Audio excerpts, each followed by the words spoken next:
The following episode may contain explicit language and spoilers. Listener discretion is advised. Why are we doing a second episode about comic books? I think it's because we went down. This is the problem when we talk about, well, when you and I talk about Anything. anything. When we speak.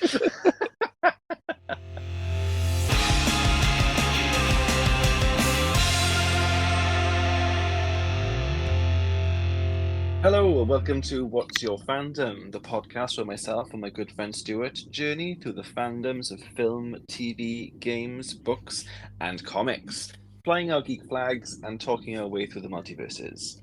All of them. My name is Mike, and in this episode, we are continuing our conversation about comic books. Hi, Stu. Hello, Mike. How are you? I'm good, yeah? I am not bad. It's very nice to speak to you of an evening for a change. Yes. And we're both rocking some very alcoholic beverages. Mine is a cup of tea. Yes. Because it is a school night. Absolutely. Are you on the tea or are you around a decaf coffee? Have you got a hot chocolate? Oh no, I'm on the tea, but no Tea. sugar. No sugar. No sugar. Yeah, that's fair. I have a sweetener because I just like them sweet. Yes. But it is actually a decaf bag. I thought ahead. Ah. I know. And how's your week been? Yeah, not bad. Yeah. Have you been watching anything interesting or reading anything interesting? Well, I have started watching The Boys. Finally. Finally. Yeah, a couple of people have aggressively mentioned to me that I should be watching it. Yes. So I've been watching that. I'm still on season 1. I think I'm on episode 6 or 7, so I've nearly done the first season. I'm really enjoying And it. how are you finding it? Yeah, you liking? Yeah, it's really good. It's I've seen a lot of sort of clips on YouTube, sort of out of context. But yeah, it's a very good show. It's very over the top and very heavy on the violence. But it's gone so far with the violence and the gore that it borders on kind of funny because it's so over the top. Yeah, I know exactly what you mean. You almost become desensitized to it. It does become a bit of a joke. Yeah. But you're kind of like, oh, but I have to look at it. Yes. Yeah, but it's good. I really enjoy The Boys. I really liked it. I'm quite intrigued to hear your thoughts on the first season as a whole once you've watched it. Hmm. Who knows? Perhaps we'll discuss it and record it for our faithful viewers. Yes. That's good. I've been watching two things since we have last recorded. I watched the complete first season of Yellow Jackets and cannot recommend it enough. It's the one where the American soccer team they are on a flight that crashes in the middle of the mountain ranges in somewhere in America, we assume. And they are not rescued for 18 months, and you are discovering what happens whilst they are there, as well as what's happening to some of the survivors. Oh. And it's a bit like Lost, but the good parts of Lost, if you ever did watch that. It's because you're kind of seeing things in flashback. You're seeing two sets of actors acting the same characters, from now and then, and what's going on whilst they are out there in the wilderness, and how it all just spirals out of control. It was really, really good. I thoroughly enjoyed it. But the problem now is the second series is on but one episode a week. So we've had to divert now to wait until there are more episodes accumulated so we can watch more than one in one go. Yes. So we've gone over to White Lotus. Have you heard of that on it's a Sky? Is it? I think it's HBO. Oh, I can't no. remember. I think it's HBO. It's the White Lotus, and it is a bit of a different tone. It's set in a hotel, and it's following the guests at the hotel for a week as well as the staff. And at the beginning of the series, you find out that by the end of the week, somebody has died. And the first series is sort of following these characters as they kind of arrive full of hope and happiness because they're on holiday, and how slowly everything falls apart and everything starts bubbling and there's tensions rising everywhere, and it's just like a vacuum of craziness until someone dies. Wow. And but it's also really funny.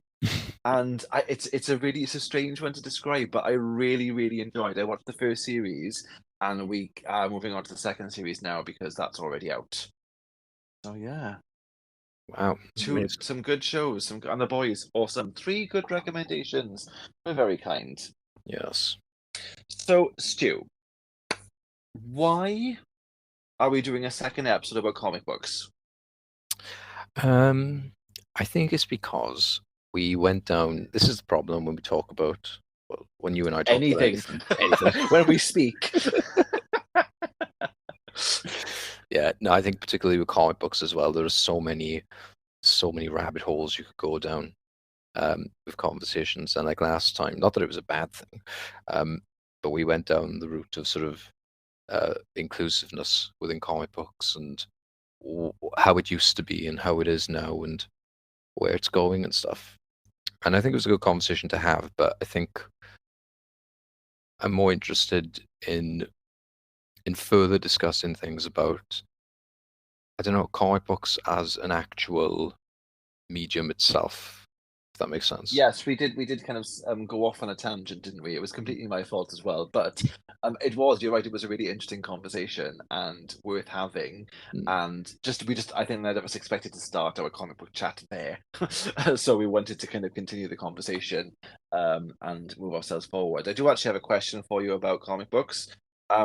What do you call a comic that's drawn with only a pencil? Is this a joke or a question? Sorry. Sorry, is this the way you phrased it? It's a graphite novel. Oh, I know. I'm so sorry. I love that. I found it and thought I have to say that That's and brilliant. sound as pleased as I am. Okay, so what do you call a comic book hero that is constantly hooked on getting it on with female superheroes? Oh, don't know. A heroin addict. Yes. I thank you. I dropped the mic, and that is the conclusion of me ever telling jokes on this podcast because it is not my forte. But I saw them and I thought I had to share them. That's excellent. So, okay, let's talk comic books. So, Stu, like we know that you are a big fan, and I kind of want to continue the conversation about the joy that comic books are to you, and like maybe just some recommendations for people that you've read, because recommendations for me as well, because I really enjoying dipping my toe into where I've been going so far, but I need to know more. Yes. Well, okay. Well, in terms of recommendations, I do have I have 2 lists. I've made lists. Yeah, I wrote outstanding comics, and these are books which I think, not necessarily that I've read all of them, although in this case I have. And I've also made a list of recommendations separately. So Oh, cool.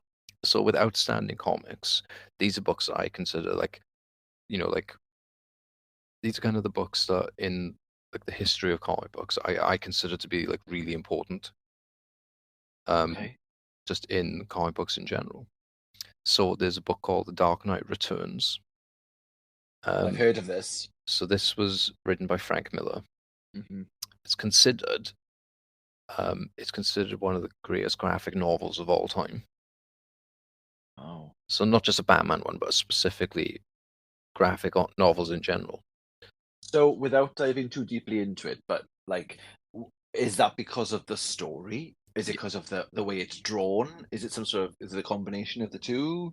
I think it's I mean, Frank Miller's like involved in that one, and he's massive in the comic book industry. But I think it's more to do with the story. Okay.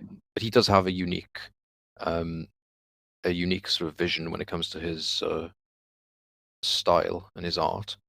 Okay. You could probably like look at his work and be like, oh yeah, that's Frank Miller's. It's quite recognizable. Okay, that's cool. So that's good. Yeah, I think it's just an important book. Although weirdly, I couldn't get into it at first because of the art. Oh, okay. Yeah, that was like, Is it unusual style? I mean, I don't know what it looks like, so I haven't got a frame of reference. Is it just yeah, sort of it's. I mean, it came out in like, I want to say 84, either 1984 or 87. so it's really new and young and fresh, like me. Yes. Mm-hmm. Yeah, well, that puts it. Continue, please continue. Yes. Well, it's So yeah, so with the artwork, my friend lent me the book, Yeah. and I was looking at it, and I was so used to reading like modern comics where the art was quite sort of, I don't know how to describe it, just sort of everything was quite clear and modern. Like with the way you've read like Court of Owls, you can see Yes. how modern that is. Like with Dark Knight Returns, like say that came out in, yeah, so it's 1986 it came out. Okay. So I wasn't used to reading books in that era. Okay. And my friend said to me, like, "Oh, if you just like stick with it, then it's good." Like, so I did that, Okay. and you sort of tune, sort of like the way you kind of tune to listening to different types of music. It's like if you go from listening to like, I don't know, go from listening to like metal music to like classical music. You've obviously got to, You sort of adjust, don't you? You sort of yeah, adjust the way that you're absorbing it. I get you. Yeah. yeah. Um, so yeah, with Dark Knight Returns, because of the layout of the book as well, so it has like a lot of sort of small panels um, going like across the page. Okay. Um, so once you get used to that, then you can appreciate it for like the great story that it is. And it strikes an interesting conversation within the story. Like there's like a sort of there's a kind of like an on-screen debate going on in the story, Okay. and it's done through like when they have like debates going on like live TV and stuff like that. Yeah. So it's that kind of setup, and it basically has a conversation of how necessary is Batman in Gotham City at this point in time All right. because of where the story's set. Interesting. Yeah, Sounds good. Sounds really good. And it is. I mean, even I've heard of it, and I'm not as big a fan as you, so it must be well respected. yeah, it's a good book. I think people associate that book as well. Like that's the book where Batman and Superman like fight each other. But it's actually one of like many books where that does happen. But Dark Knight Returns is the one that people think of when they think of those two fighting. Oh, that's cool. Mm. Kind of where it's like quite iconic. Then I'm guessing. Yes. Oh, awesome! That's really cool. Nice. Yeah. So that's What other outstanding suggestions do you have for us? right. I also have Watchmen. Oh, yeah. So this is by Alan Moore. That was, yeah, I believe that came out in 1984. And again, when I first read that book, I read it at a point where I wasn't massively into comics. But Okay. so it probably wasn't the best place to start. I wouldn't start there with comics with Watchmen, um, because it's quite political.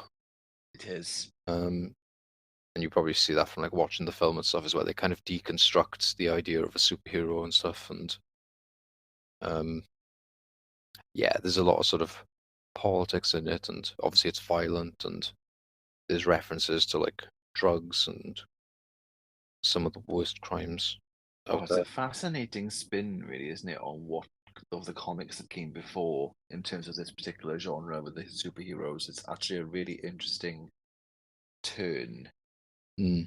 from that.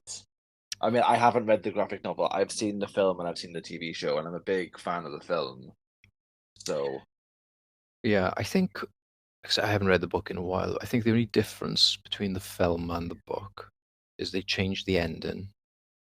Um, that's all I can remember. But I'm pretty sure, like page for page, it's like near enough exactly the same. wow. Which I That's don't know if cool as well, that's, isn't it? yeah. I mean, I think Mm. that's good and bad. I think, isn't it? Because part of you is like, oh, they're staying faithful to the book, but at the same time, when you're watching it, you're like, well, I may as well just read the book. Like, Yeah, I know it's a what you weird mean. But one. then at the same time, though, then film has the the ability to bring in, music, and not just like a score, but like a soundtrack. And Watchmen's soundtrack is quite iconic by itself, isn't it? It's It it's is. it's awesome. Um, and the blending of all these things, and I guess the stuff like the creation of it all tangibly in real life for you to see on the screen is kind of exciting in itself. Yes. Good Yeah. choice. I would like to read it actually. I've got it here and I haven't read it. How ridiculous. And I've also got is there more than one? Um, I think they did. There was a Watchmen omnibus. Oh, was it Minutemen? I It think could that be Minutemen. yeah, Yeah, I think there's a story that ties into it, but it's not the main story. not the actual main story. Yeah, I got you. I got you. Okay, cool. But I think as well with the book, it does mention songs in the comic books. Oh, does it? Oh, that's cool. Yeah, I think some lyrics, or like there might be like music in the background, so you see the lyrics in the speech bubbles and stuff like that. Okay, that's really clever. I'm really into that. Hmm. Because you as a reader could go and put that on whilst you're reading that particular scene, and you could immerse yourself that way. Yes, I like that. I'm a fan. yes, that's a good one. Okay, side note, do you listen to like music whilst you're reading comics? Like, would you ever put on like a Batman soundtrack whilst reading a Batman graphic novel? Oh no, I've never tried that. No, I've never tried that one. I think no, I've never actually given that much thought, to be honest with you. Maybe I I will feel like one. that could be really cool. Hmm. Yeah, I probably would. I do tend to, like when I'm reading it, if I'm like in the house on my own, I will read it out loud a little. That's because you're an actor, though, aren't you? You can perform the parts, I and think I can imagine different voices coming out of you as well for each person. some of them are the same. I gotta be honest. Some of them are the same, yeah. I'd love to hear your Rorschach. Oh, my Rorschach. Yeah, what does he? Rorschach's Journal, October 14th. See, that's cool. Now, So, hang on. My question would be, is that from the film? Is that based on the film? I Because think that's what so. he sounds like in the film, right? Yeah, Because you're not going to know what he sounds like in the comic no, because it's not sound. it's not sound. Oh, okay. That was actually very good, to be fair. Can you do the rest of this episode in the Rorschach voice? Oh, gosh. No, I'm only half joking, Stu. Mm. I'll dip in and out. Dip in and out, yeah, please do. Please do. Any more outstanding? How many outstanding do you have? Do you know what? I have far too many, but I will just mention. There's one more book I will mention, Please do. and it's a Superman book, Okay. and it's called Red Sun. Okay. And this book, it's like I have not read that many Superman books, but with this book, it's probably got the most satisfying ending to a comic book I've ever read. Really? Yeah. I don't want you to spoil it, but I want to know why it was so satisfying. Well, the premise of the story is it's an alternate Earth story. Okay. So I love it already. I love an alternate timeline. this is brilliant, right? So Okay. in this universe, Kal-El, instead of landing in America, he lands in Russia. Oh. And this is great because he gets raised by the Soviet Union, gets taken in by Okay. he gets taken in by Stalin. But what's good about it is not like just because he's in Russia doesn't mean he's a bad guy. It's not as you know, it's not like they've made him a villain because he landed in Russia. No. It isn't like that, which is cool. It just changes who he is, though. Yes, completely. So his morals are different. His upbringing is different. His reason for helping people is different as well because he's in a communist country. So obviously, where you've got like who are people who are starving and stuff like that, and he's like an inspiration to these people. But the Russians treat him like their own personal sort of nuke. Oh. Like he's like a powerhouse to them. Like so yeah. And then you've got Lex Luthor is in America, And the whole book is basically it spans over like decades. It's basically Lex is a scientist for Star Labs in America. He's married to Lois, so she's Lois Luthor. Oh, Um, and the whole story is about they're trying to take down the Russians, and obviously Superman's getting in the way of that because he's fighting for them. of course. Yeah. So over the decades, you see Lex making like all these different things to combat the Superman. Um, like he manages to get like a bit of his DNA, and he basically creates Bizarro, which is a character in the Superman universe who's I don't know if you know much about Bizarro. I know the name, but I've gone blank as to who or what he is. He's basically like an ugly reflection of Superman. Okay. So he's not evil, but he thinks that by doing bad, he's doing good. Right, okay. So he thinks the more things he destroys, the better he is. That he's helping. Okay. And he's got like crazy stuff like kryptonite gives him strength, but sunlight gives him weakness and all that. He's really backwards, like The opposite. Interesting. so he's kind of like almost like a failed experiment of Luthor's in this story. Right. Or more sort of a Frankenstein's monster kind of approach. Oh, that's cool. They come across a soldier from Vietnam as well, who basically ends up being like the Green Lantern. Oh. Because they come across like an alien artifact, which is the actual Green Lantern with the power ring, and it takes Lex Luthor something crazy like I think it's something mental like 10 years for him to work out Green Lantern like oath. He has to use like Oh. yeah, so he has to use all these like crazy combinations to figure it out, and when he does, he deploys Hal Jordan, this war veteran, to become a Green Lantern. Oh, I see. Oh, that's cool. Yeah. They Oh, even I don't show feel like is there a film of this?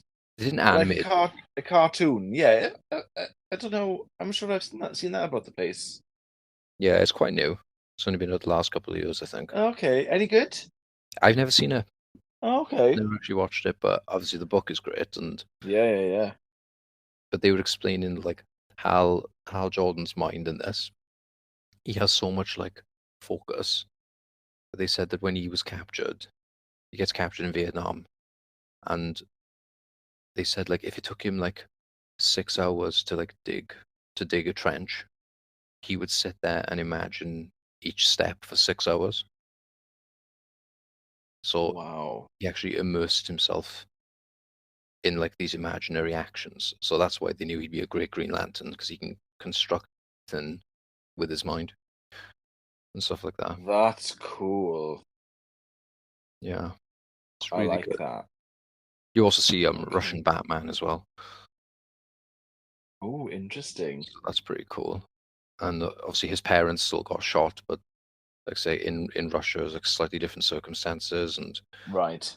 pretty sure there's a Russian Wonder Woman as well. Yeah, This is very interesting. I love an alternate timeline. it's brilliant. I don't know what it is about them.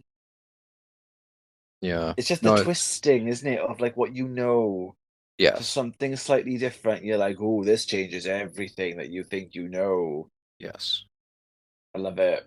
it is good, and his Superman suit looks really cool as well. In fairness, they got the I can't remember what the name of the symbol is. Do you know that the Soviets have that symbol? It's like the hammer and the Oh, what is it? it's like a hook, isn't it? Like a scythe, That's it. Yeah. sweeping. Yeah, I know the one you're on about. So that's like his chest emblem, like. Oh, this is really clever. I may Mm, have to check this out. definitely have a look at that. And like I say, the ending Ha- to that book is just amazing. That's So cool. I so love it. satisfying. That's really cool. Do you like reread comics as well? Oh yeah, totally. Yeah.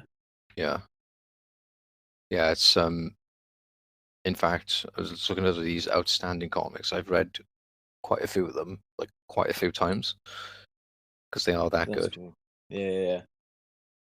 Yeah, good Because I books. reread books, so I just thought, yeah, because I feel because when I read a comic or a graphic novel, I tend to read them quite quickly. Mm. because there are less words, because I'm used to reading books that have more words. And do you know what I mean? You kind of, I guess I trained myself to be a fairly quick reader. So Yeah. when it comes to reading a comic, I go through them quite quickly. So I'm making a real conscious effort to take my time over each page and not just read the description or the dialogue, but to really have a look at the page and the drawing and kind of follow it. I allow myself, even if it's just like for a few seconds, Yeah. just to sort of take in what I'm looking at a bit more, because the beauty of it is that it is visual. Mm. Since we last spoke, actually, I've got myself an iPad Mini. Right. And the primary reason that I wanted it was so that I could read more graphic novels. Um, because I just don't have the room at home to keep them. It's a thing, isn't it? And I feel like I will go to the point of like I will get to the point of buying them and I'll have to you get this thing about collecting and having the whole set, and I know that's not just me. It's a compulsion that so many of us have. Oh So I yes. thought this would be a kind of a way forward. And since we last spoke about the comics, I've started reading a Ninth Doctor Who comic. It's a graphic novel. Cool. It's the first one that they did with him, and oh, I'm really enjoying it, and it looks absolutely awesome on the iPad screen because obviously it's backlit, it's really crisp and clear, the colors are bright, and it's a beautiful thing to use to read comics. That's just my little tip. Brilliant. Yeah, It's so I'm exciting. enjoying. Yeah, whole new world. It Yes. is. What else have you got? That was your kind of three mentions of your absolute outstanding, excellent graphic novels that we all have to go and read right now. Yes. What else do you have to suggest? Well, for my suggestions, um, there is there's a Batman book called Batman. It's called Batman 89. I've heard of this too. Yeah. So this book acts as a direct sequel to Tim Burton's Batman Returns movie. See, this is something else I love about comic books. Obviously, there's a budget because you have to pay for writers, designers, artists, and to an extent, I guess, kind of like directors. You got to direct the whole thing, haven't you? Hmm. But nowhere near to the point of making a film. And you can make sequels to things and prequels to things. I love that. Yes. It's just so cool because this has come out fairly recently, right? Yeah, I think it's only like well, yeah, maybe about a year ago, I suppose. Yeah. And how cool is that? They can go back and revisit a time that we thought had gone. Yes. Love it. Yeah. No, And I have think you that's. read it? I have read it. Yes. And what is your verdict? I like it. I think it was because what they did is it's the same person that wrote the script for the films.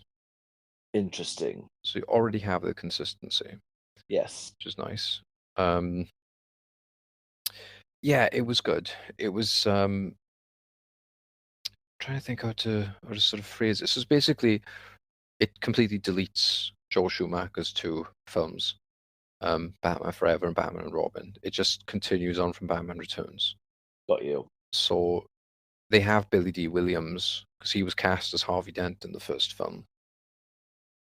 So he was meant to be, he was going to become Two-Face, but obviously in Right. Batman Forever they had Tommy Lee Jones, didn't they? Right. Yes, of course. So they continue with Billy D. Williams in this comic Love that. as he would have been, and they've drawn him just the way he would have looked in the 80s slash. Oh, I love that. This is so cool. Yeah. They introduce Robin, and it's not Dick Grayson. This is a character called Drake Winston. Oh. So this is a completely new Robin. Well, that's quite So, cool in itself. yes. Yes. So he was basically like his family ran like a car company, but then I think like Bruce Wayne, like sort of bought them out, and he was like left homeless and stuff. So he kind of goes out on his own to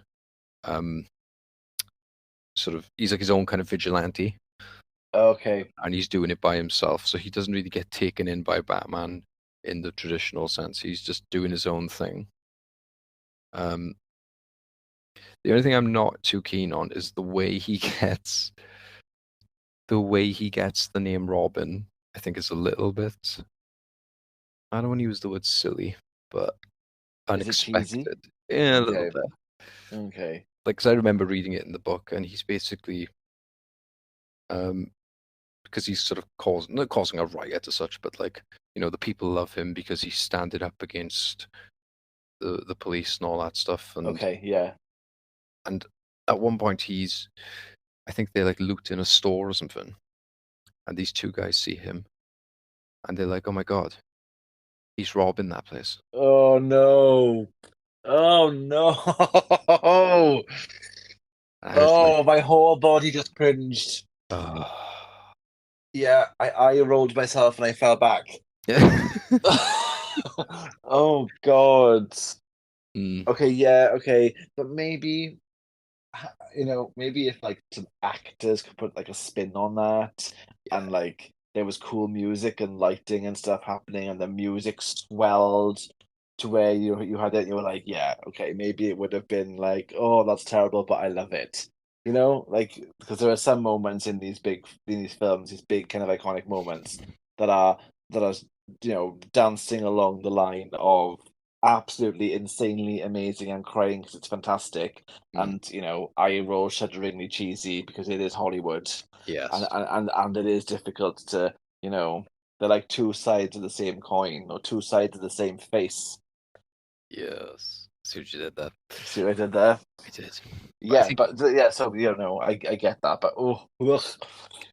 I think as well, if you keep in mind, obviously, you've got to be open-minded about it and stuff. But I think, I am the king of open minds. yes, I think when you consider like the films were made, in the 80s, 90s. So if you were to assume that this book takes place in the same kind of time, it wouldn't be too much. Yes, that would actually be a benefit to that kind of line. Yeah, Yes, I'm with you. That's cool. wouldn't be too much of a stretch to hear somebody say that in a 90s movie. No, it wouldn't. So I think that's okay. Okay, cool. No, I've been fancying it purely for the kind of nostalgia of it all, I guess, because obviously it's starting to get into graphic novels, and I saw that come out, and the Burton films are quite well good, I guess, and well thought of and well received, and I enjoy them. So it would be quite nice to kind of continue that story, which is probably the main reason we're all looking forward to the new Flash movie. Yes. But that's a story for another podcast. Yes. Yeah. I think what's Cool. nice, there's a nice touch to the graphic novel as well, is that it's got its own sort of dust jacket. So you have the iconic, we're using the word iconic again, sorry. I know this is the word we told ourselves we're not going to stop using this word. Yeah. But some things genuinely are iconic. Yes. But they've got the shot of Batman with like the wings like stretched out when he's gliding. That's on the front cover.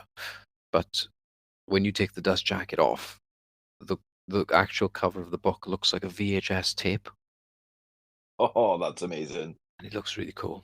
That's cool. Front That's and back cool. as well. It looks awesome. So I'm a big fan of removing the dust jacket cover to see what's underneath. And yes, I really like when an effort has been made into the actual physical hardcover of the book. yes.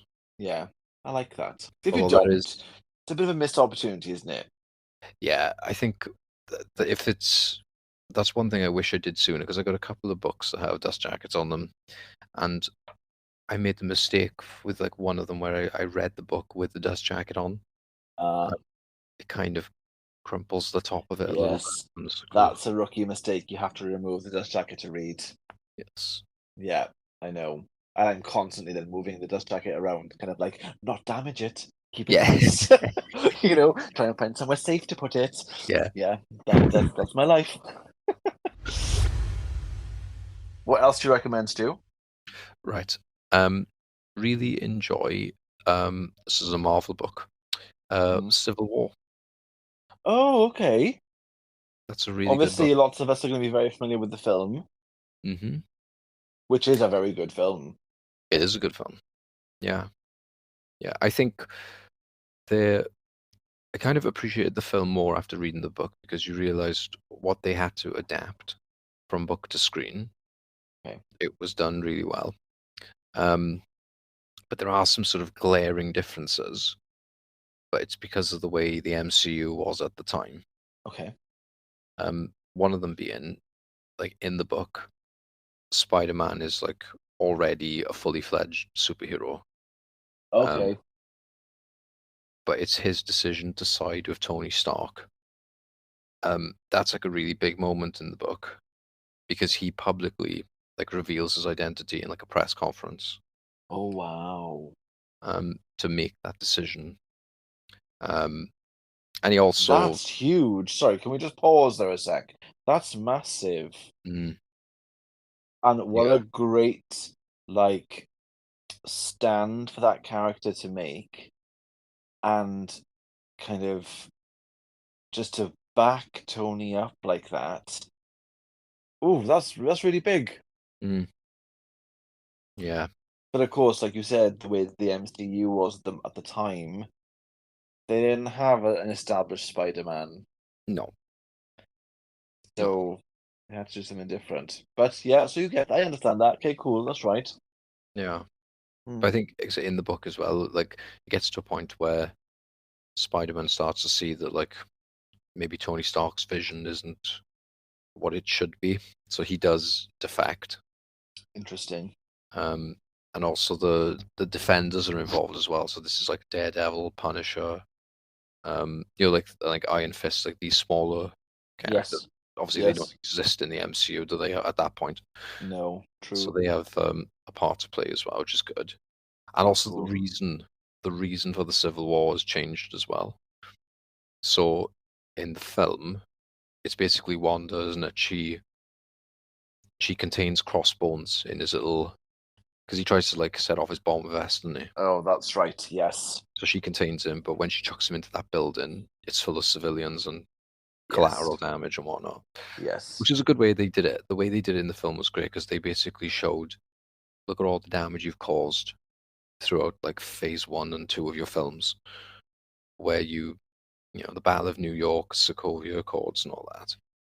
So that was a good reason in the films. It is a good reason because it's really nice that I say nice, this is a bit of a strange thing, because obviously with all these big superhero films, a lot of the big superhero stuff is all just like big and flashy and powers and fighty, and it's all great, and that's what we're there to see. But actually, putting a sort of grounded human reason then to have an actual big story to say, actually, it's not okay the damage that you're causing to the Mm, planet and the people that you're trying to save. And we get that you're trying to save people, yeah. but you're not above the law of the people. Do you know what I mean? That's a really interesting way to kind of tell a different story. I like that. Yes. In the book as well, it's a slightly different kind of reason. Kind of. Actually, it's near enough a similar reason, but it's basically it shows a group of superheroes who are kind of like B or C lister, quite obscure superheroes, Yeah, and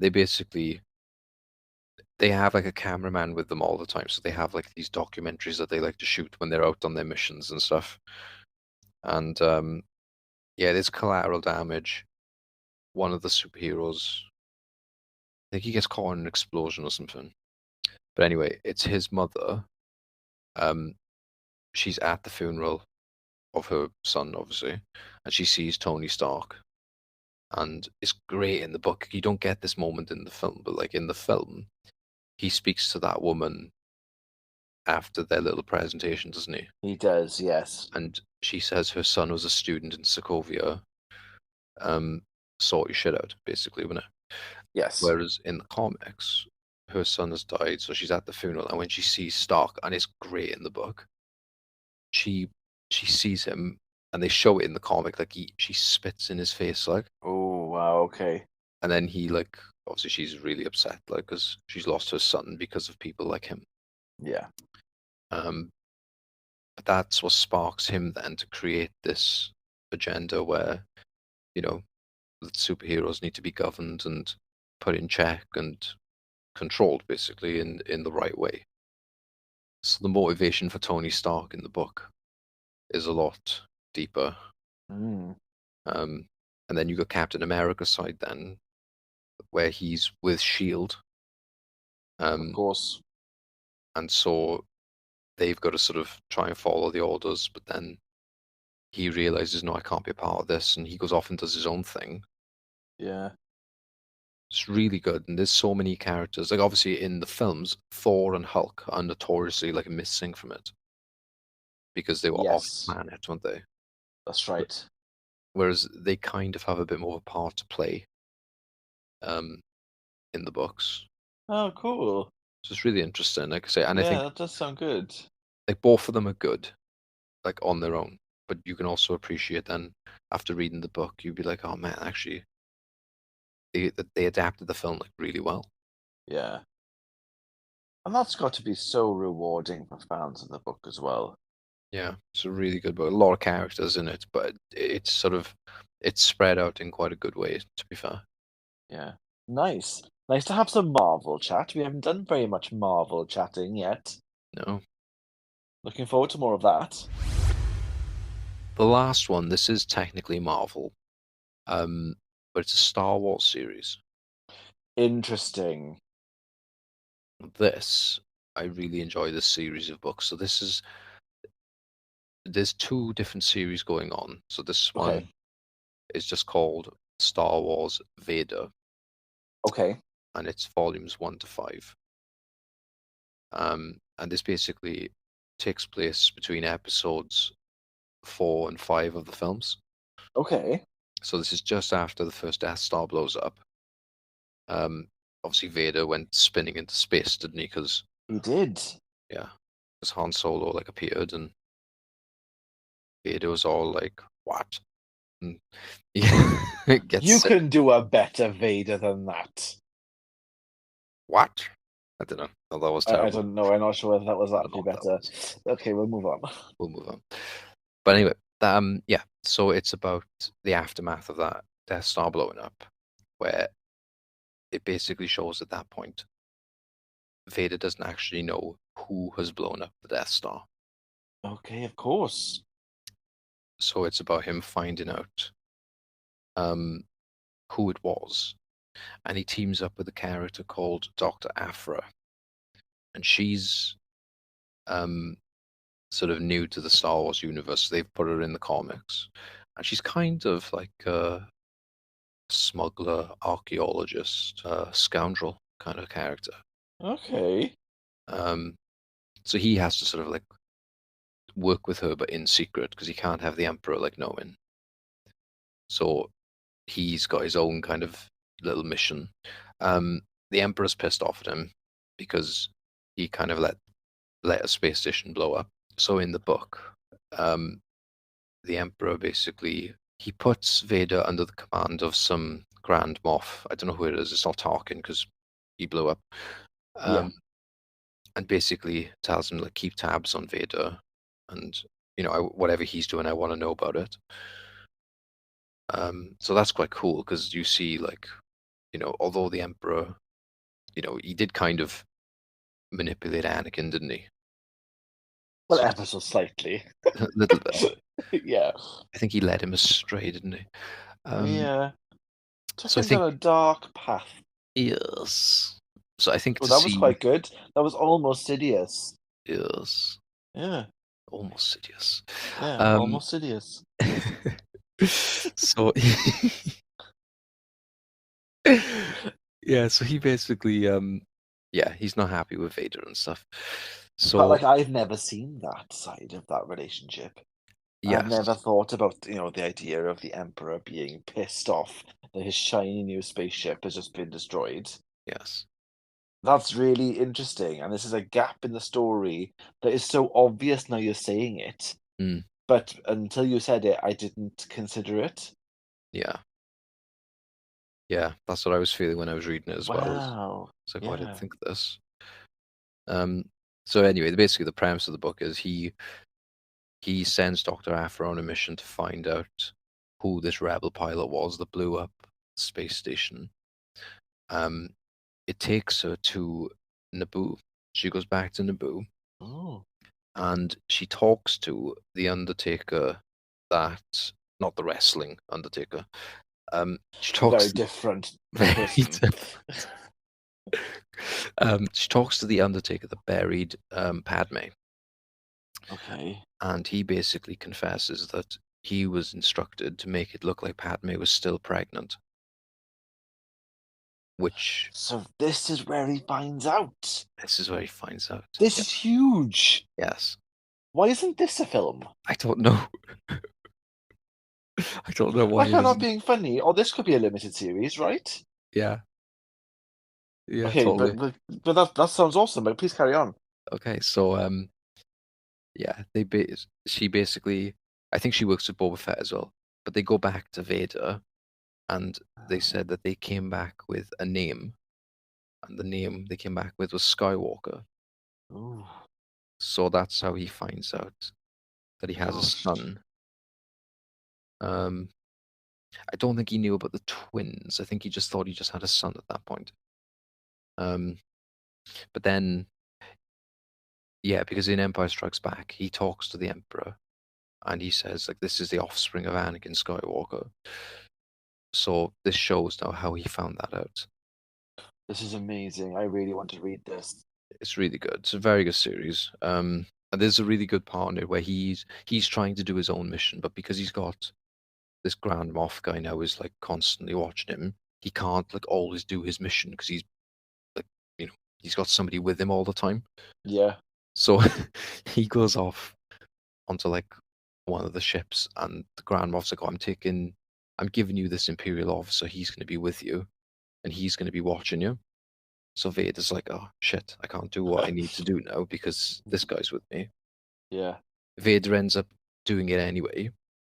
He comes back with this Imperial officer, but he's got the Imperial officer, like he's grabbed him by the scruff leg, and he throws him down at the Grand Moff, and he basically tells him, "This guy's a rebel spy." And like Vader, like he already knew he was a rebel spy, so he was able to do his mission, and obviously that guy then just gets captured by the Empire or whatever. This sounds great. It's amazing. This genuinely sounds really good. It is. It's a good story, and what's nice is the way it's written, like the way the dialogue is and stuff. You can sort of hear like the original trilogy Darth Vader in the reading Oh, I and stuff. love that.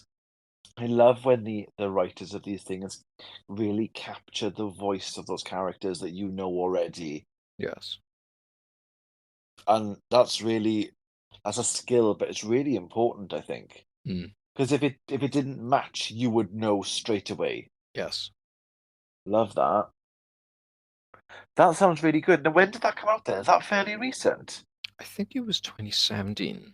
Oh, so it's not that long ago. No, And that's no, a Marvel comic book. it is. Yeah. Well, that's confusing. It's strange, isn't it? No, I'm just saying because Star Wars obviously is now owned by Disney, Yes. which also owns Marvel. Yes. I think this is why they've done it. Oh, Jesus. Okay, right. That sounds really good, though. I'm really intrigued by this because obviously Star Wars is having a bit of a resurgence at the moment with the recent Celebration Day and all the announcements and stuff and trailers they gave us. Mm. It seems to be the additional media stuff is really growing and things Yes. are moving forward, and it's quite interesting. I think The Mandalorian has given it a real new lease of life. Not that Yes. the new films didn't, but there's just other exciting things happening elsewhere. Yeah, there's a lot of Marvel comics out at the moment. Some of them are on specific characters. Some of them are in uh, specific like timelines and stuff like that. Oh, that's cool. So I mean, I know there's books on Darth Maul. There's books on. I think there's even books on like the Disney trilogy and stuff as well. Sort of in between and all that. Yeah. Oh, that's cool. Yeah. It's cool for me as well as kind of like a Star Wars fan, but I haven't I haven't committed to watching like all the things like the Clone Wars and the Bad Batch and Mm. all the Rebels, all those kind of animation. Yeah. I haven't watched all of those, and now there are so many of them that it feels a bit like, oh shit, where do I start? And have I got it in me? Whereas if I've got a graphic novel in front of me, at least I know I've got this to read, and I can at least find the next one. And Yes. it doesn't feel as daunting to me somehow. Yeah. Yeah, I'm the same. Side note as well, I saw that Marvel are bringing out some Planet of the Apes comic books, and All right. I am a big fan of Planet of the Apes, especially the newer films that have been out in recent years. And it's stories about then that's when these comics are set. Oh, that's So cool. so I'm really intrigued to give them a go when they come out. Yeah, that's exciting. I think, Marvel, Marvel tend to do stuff like that, and they tend to go off and do other books. I'm sure they're doing Alien at the moment. Are they? I think so. A few people have I picked up Alien. wonder. God, I wonder how Alien would novel. Hmm. Probably Same. quite well because the designs of Alien and stuff all came from an artist anyway. Hmm. And he was doing these really freaky paintings and stuff, and that was the inspiration for the alien and the look of it all. But I wonder how horror and suspense and things kind of come from the page like that. I'd be intrigued to give that a go. Yeah, I'm pretty sure it was Dark Horse Comics that had it originally because they had Predator as well. They did. That's right. Yes, that's right. Yeah. Interesting. Are you reading any comic books at the moment? Um, I've been given one. A friend of mine, he gave me a book the other day, and it was Dark Horse Comics. I forget the name of it now. I think it's. I'm actually going to have a look at it because it's a very. Let's have a look. So this is a book called Grendel. It's called Grendel, Black, White, and Red, and the whole book is black, white, and red. Oh, Um, okay, the actual colors of the thing. Okay, cool. yeah, so it's got this very kind of noir um, kind of feel to it, but it's basically a series of short stories set into different chapters. So they're all titled like devils. So there's Devil's Advocate, Devil on My Back, Devil's Apogee, Devil's Okay. Requiem, etc. But they all sort of culminate together as well. So they're sort of individual stories, but you do have the same protagonist going through them. Um, yeah, it's a Dark Horse Comics book. Um, I like it because it's something different. Yeah. So I Sounds don't know it. if yeah, it's not something I don't think it's something I would pick up myself, but it's nice to discover something new Oh, and definitely. see what else is out there in the vast world of comic books. And it is vast. Oh yes, yes, It's so vast. And I feel like we're still just scratching the surface. we are.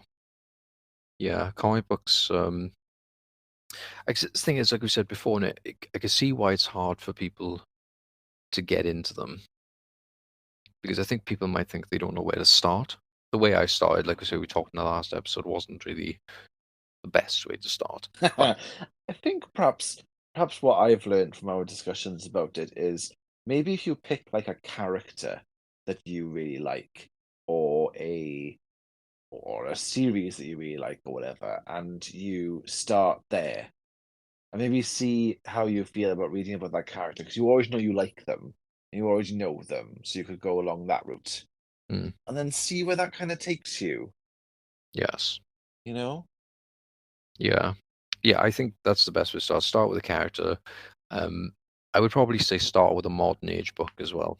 Yes, something current, something actually, fairly new that is kind of maybe it's being discussed online with your friends or people that you follow on social media or whatever, so you can also got people to talk to about it. Yes, Because that helps a huge amount, I think. yes, Finding your tribe and chatting about geeky stuff. yes. Somehow sounds familiar, Stu. I'm not sure what I'm talking about there. Something's Mm. ringing a bell. Hmm. Okay, Stu, do you have any final thoughts about comic books? for this episode? For this episode, Because we're bound to revisit it. we are. I'm just, well, I'm very glad that I'm into comic books. I'm glad that I found them, if I'm honest. Um, I think, I don't know, it's different to like, films or, like watching TV or whatever. It's a different kind of escapism. And I think, truth be told, for me, it's a little bit more enjoyable than reading an actual book. So I That's like, cool. yeah, I think, like I say, it's so rich in its history. I mean, its comic books have been going around since, you know, like 1930s maybe. Yeah. So it's been around for a very long time, and it's Well, still it's going. before everything else. It Yes, was the medium before we had the TV and the films and the yeah, spin-offs and the prequels and the requels and the franchises. It's the start of it all. yes, It's where they told stories. yeah, and it's still going strong now. It really is. Like for me, um, it's really nice to be reading. I think comic books, you're right, it's a bit easier to read a comic book than it is to read a novel. I think I say ease, but perhaps that's because it takes less time. Perhaps because they can do things with pictures that they haven't got to describe across 12 pages of a normal novel. Yes, So you instantly see it, you understand what the stakes are and what's happening. And if you already, like the characters and stuff, it's a really, really lovely way to ingest some new stories with your favorite characters. Like for me right now, I'm reading about the Ninth Doctor. mm, And as you now know, there aren't that many stories with the Ninth Doctor. true. So it's really nice to have other another chance to go on adventures with him. And I guess that's the way that it feels for most comic book readers with the characters that they enjoy. Yes, and I think Hmm. as well, like, for people that don't read comic books or maybe don't know much about them, um, it's often thought of that comic books are for children. Um, to those people, I want to throw a Watchmen book in their face.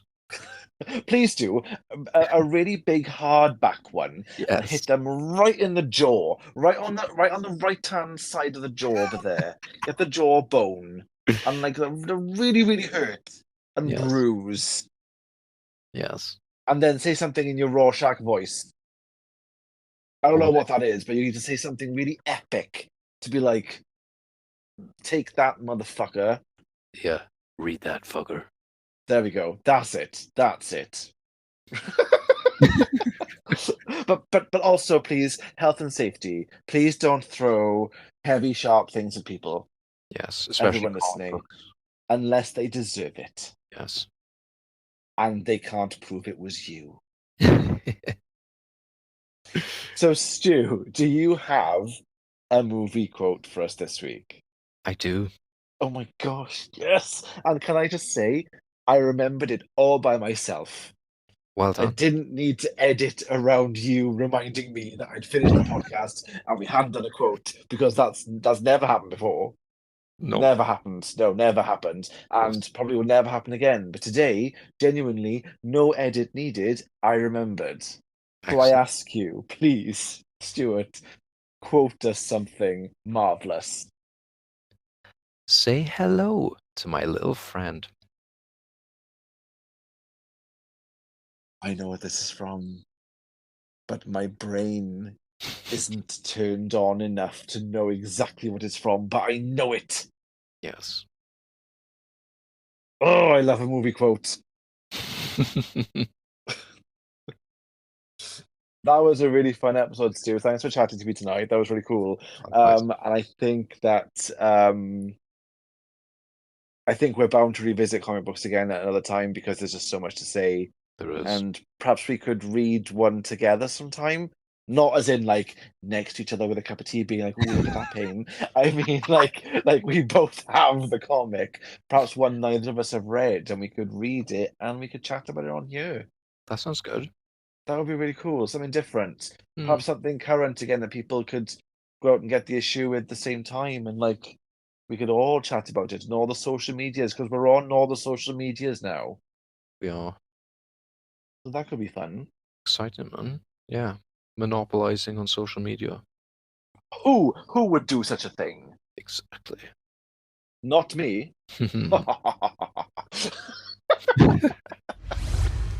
Thank you for listening to What's Your Fandom. Please hit the subscribe button to make sure that you never miss an episode. And if you could leave us a review wherever you listen to your podcasts, not only will we be your bestest friends forever, but it will also help other listeners to find us. You can follow us on TikTok and Instagram, where our username is @fandompod, and on YouTube, just search for What's Your Fandom. And we will catch you next time.